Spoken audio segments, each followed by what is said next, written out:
Olá pessoal, tudo bem com vocês? Eu sou o Jovem Sonhador com mais um vídeo para você no canal. Hoje estamos encerrando as parábolas do Sermão da Montanha, as maravilhosas histórias que Jesus contou para os seus seguidores, os seus discípulos e toda a multidão que o admirava. Portanto, Jesus Cristo revolucionou aquela multidão naquela geração. Muita gente seguiram a ele e prodígios e maravilhas aconteceram, milagres, curas, libertações.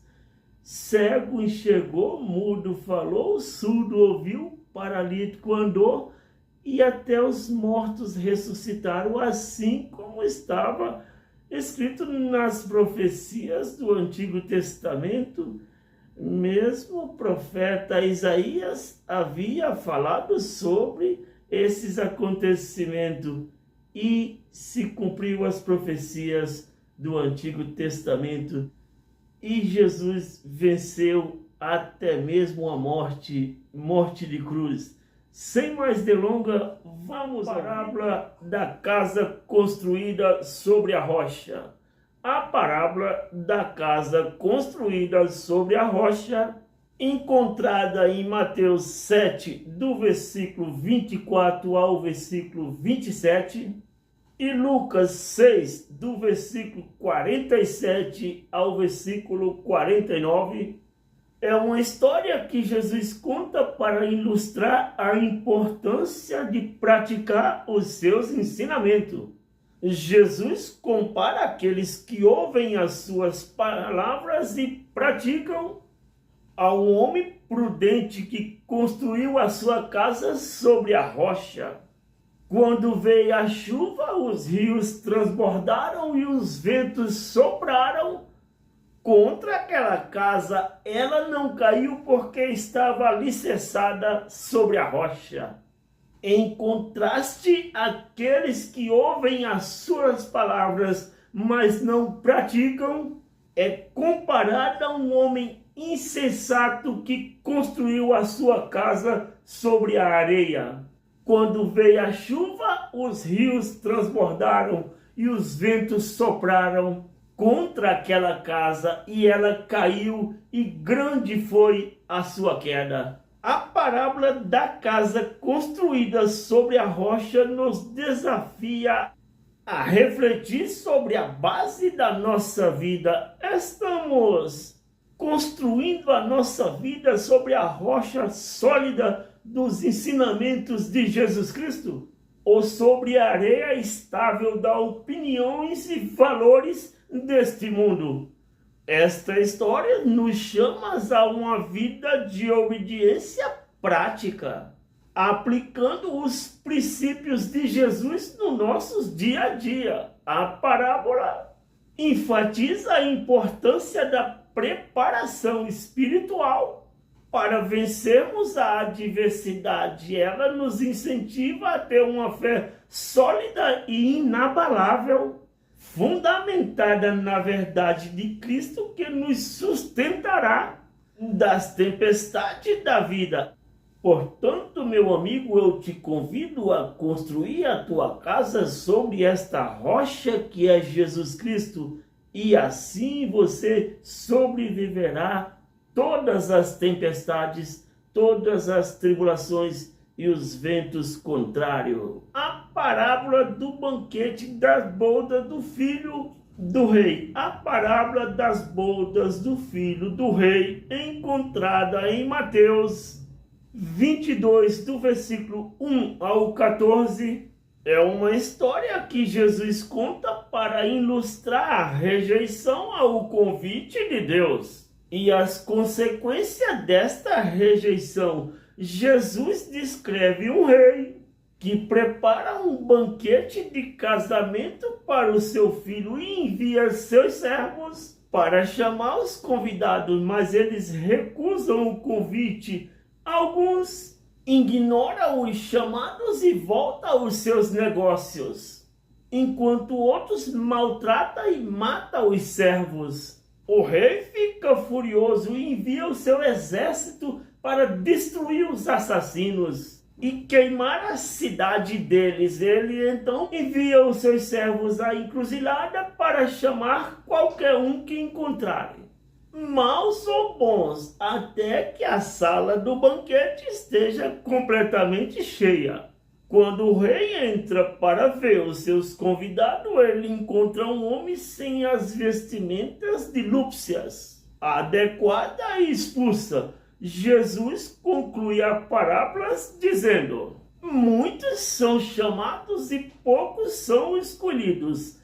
Esta parábola sublinha a generosidade do convite de Deus ao seu reino, mas também a necessidade de estar preparado e responder adequadamente a este convite.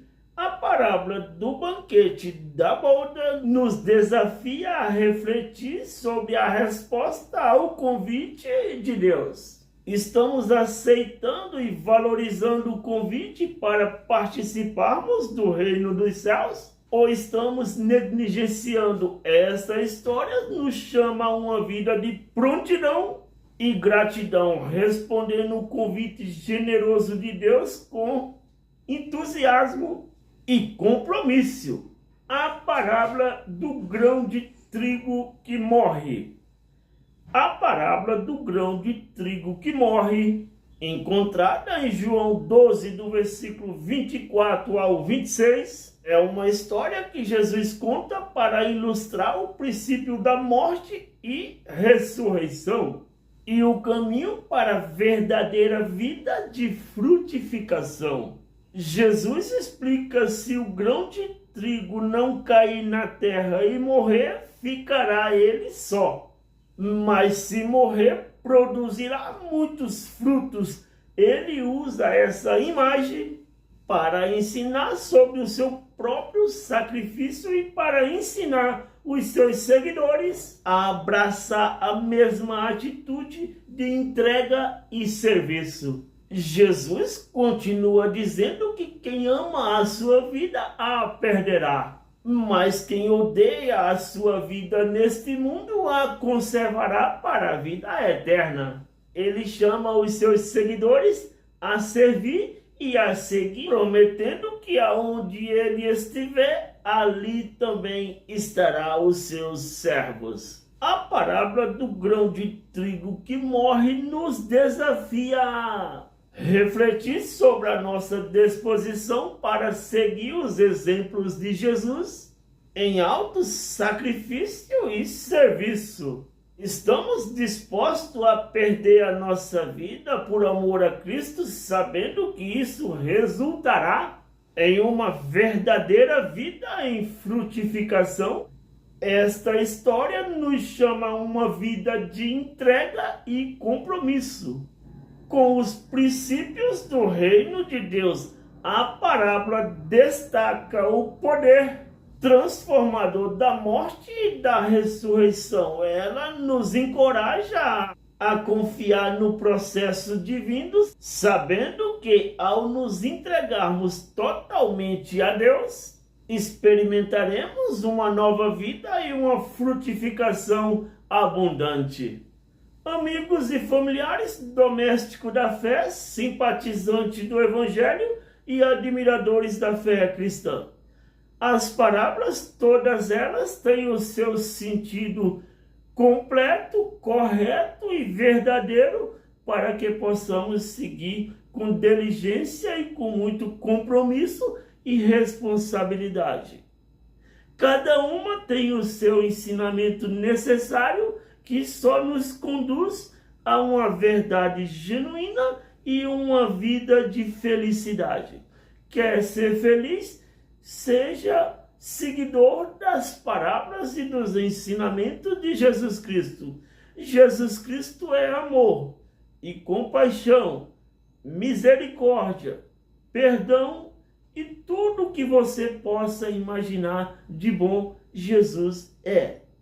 Ele só quer fazer o bem para os seus filhos. Muitas vezes erramos, tomamos um caminho diferente, abandonamos tudo, mas mesmo assim Ele está sempre de braços abertos para nos receber de volta. Já vemos em outras parábolas o que aconteceu com pessoas que desobedeceram às suas regras. Portanto, todas as parábolas de Jesus Cristo são ensinamentos maravilhosos que nos enriquecem conforme essas parábolas que foram citadas e explicadas ao nosso respeito. Portanto, amigo, eu lhe convido a ouvir a palavra de Deus, a ler também, porque tem bênção também para aqueles que lê. Se você lê a palavra de Deus, tanto você vai aprender, quanto vai ser abençoado. Se você não consegue ler por algum problema, você ouvindo a palavra de Deus, gravando na sua mente e no seu coração, você vai ser abençoado da mesma forma se as praticar dia a dia. Que Deus em Cristo lhe abençoe. Foi este o vídeo de hoje do Jovem Sonhador. Deixe o seu joinha, se inscreva no canal e valeu!